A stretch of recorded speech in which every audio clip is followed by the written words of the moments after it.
श्री शिवाय नमस्तुभ्यम हर हर महादेव के 7वें दिन माँ कालरात्रि की पूजा की जाती है। माँ कालरात्रि को प्रसन्न करने के आज आपको ऐसे उपाय बताने जा रहे हैं जिनसे आपकी सभी प्रकार की मनोकामनाएं पूरी हो जाएगी। नवरात्रि के 7वें दिन माँ भगवती दुर्गा के 7वें स्वरूप माँ कालरात्रि की उपासना और पूजा की जाती है। माँ के इस स्वरूप की पूजा करने से भूत प्रेत समेत सारी नकारात्मक शक्तियों का नाश हो जाता है।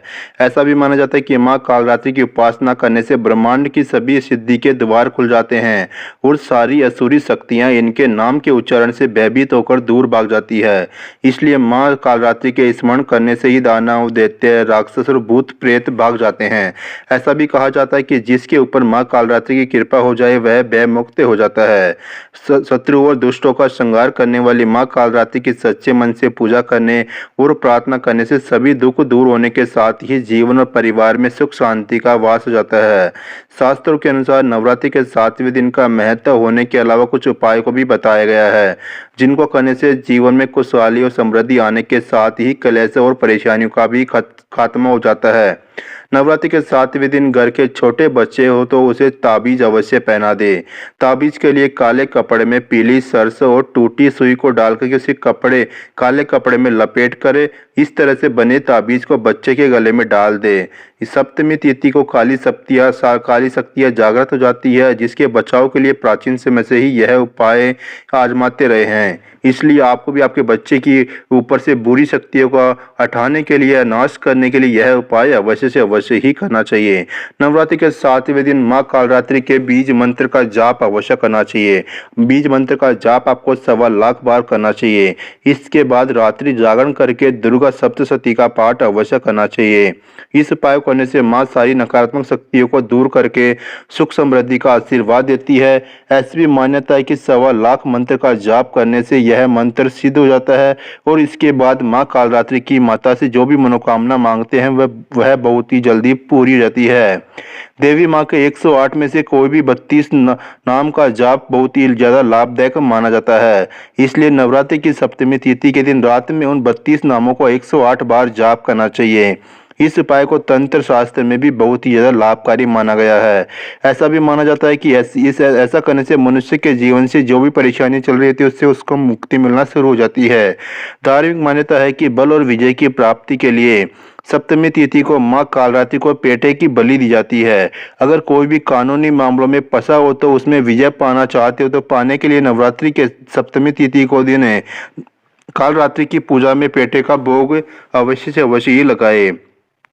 नवरात्रि के सप्तमी तिथि को देवी माँ को खिचड़ी का भोग लगाना चाहिए। सप्तमी के दिन उड़द दाल की खिचड़ी बना करके उसमें घी का छौंका लगा करके देवी माँ को भोग लगाए। उसे प्रसाद के रूप में लोगों को बांट दें। ऐसा करने से माँ की बड़ी कृपा प्राप्त होती है। मान्यता है कि इस उपाय को करने से ग्रहों का प्रतिकूल प्रभाव भी दूर हो जाता है। दुर्गा सप्तशती में कई मंत्रों को भी बताया गया है। अलग अलग मनोकामनाओं को पूरा करने के लिए अलग अलग मंत्र होते हैं। इसलिए नवरात्रि के 7वें दिन माँ कालरात्रि की पूजा के समय जैसी मनोकामना हो उसके अनुसार उस मंत्र का 1.25 लाख बार जाप करके माँ कालरात्रि को खीर और मालपुए से हवन करें।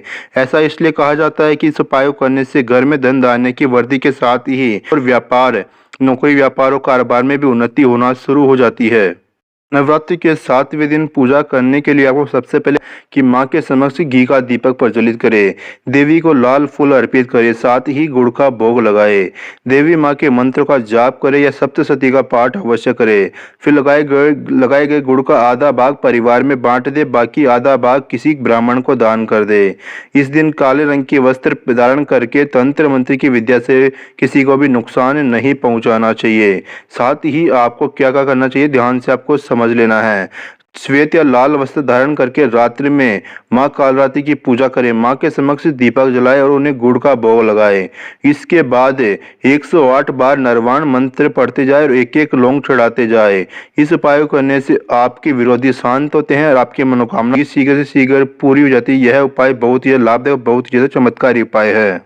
नवरात्रि के 9 दिन की पूजा के दौरान की पूजा के लिए चीनी, शहद, दही, घी और गाय के दूध से बने खाद्य पदार्थों का एक पारंपरिक मिश्रण बनाया जाता है। यह आमतौर पर पूजा में प्रसाद के रूप में परोसा जाता है। इसे 5 पदार्थों के मिश्रण से बनाया जाता है, इसलिए इसे पंचामृत कहा जाता है। नवरात्रि के 9 दिन पूजा के दौरान पंचामृत का उपयोग बहुत ही ज्यादा चमत्कारी होता है, इसलिए आपको पंचामृत से अभिषेक हवन अवश्य करना चाहिए। नवरात्रि के 9 दिनों के दौरान पूजा पाठ करना बेहद लाभदायक होता है। 9 दिनों तक प्रतिदिन पूजा के दौरान पान के पत्ते पर गुलाब की पंखुड़ियां रख कर के माँ दुर्गा को अर्पित करें। ऐसा करने से आपके धन संबंधी समस्याओं से छुटकारा मिल जाएगा। नवरात्रि के 9 दिनों के बाद पूजा में इस्तेमाल किए गए पान के पत्तों को बहते जल में प्रवाहित कर दें। ऐसा करने से माँ दुर्गा अपने भक्तों पर आशीर्वाद हमेशा बनाए रखती है। यदि लाख कोशिशों के बाद भी आपको व्यापार में मनचाही सफलता नहीं मिल पा रही है तो इसके लिए आप नवरात्रि में यह विशेष उपाय अवश्य करके देखिए। नवरात्रि के 9 दिनों तक लगातार पान के पत्ते पर दोनों तरफ सरसों का तेल लगा करके माँ दुर्गा के चरणों में अर्पित करें। इसके बाद इसे अपने सिरहाने रखकर सो जाए। इससे व्यापार में लाभ के योग बनना शुरू हो जाते हैं। यदि आपको घर में लड़ाई झगड़े होते रहते हैं तो इसके लिए पान के पत्तों का यह उपाय आपके काम आ सकता है। इसके लिए पान के पत्ते पर केसर रख करके माँ दुर्गा के चरणों में अर्पित कर दे। इस उपाय के द्वारा घर का वातावरण सकारात्मक बना रहता है, जिससे ग्रह क्लेश की समस्या दूर है और आपकी सभी प्रकार की मनोकामनाएं बहुत ही शीघ्र से शीघ्र पूरी हो जाती है। नवरात्रि तिथि के 7वें दिन सरसों का दीपक प्रज्वलित करना बेहद शुभ माना जाता है, क्योंकि यह बुराई को दूर रखता है और आपको समृद्धि प्रदान करता है। माँ कालरात्रि देवी से आशीर्वाद प्राप्त करने के लिए गरीबों और जरूरतमंदों को काले वस्त्र दान करना चाहिए। साथ ही इस दिन उपवास रख करके शरीर और मन को शुद्ध करने में मदद करता है और परमात्मा के साथ संबंध को प्रकट करता है। देवी के साथ साथ भक्तों को भी भगवान शिव की भी पूजा करनी चाहिए। दोस्तों, जानकारी अच्छी लगी तो वीडियो को लाइक कर दी, चैनल को सब्सक्राइब कर लीजिए। कमेंट ये सिवाय नमस्तुभ्यम, हर हर महादेव, जय माता दी अवश्य लिख दीजिए।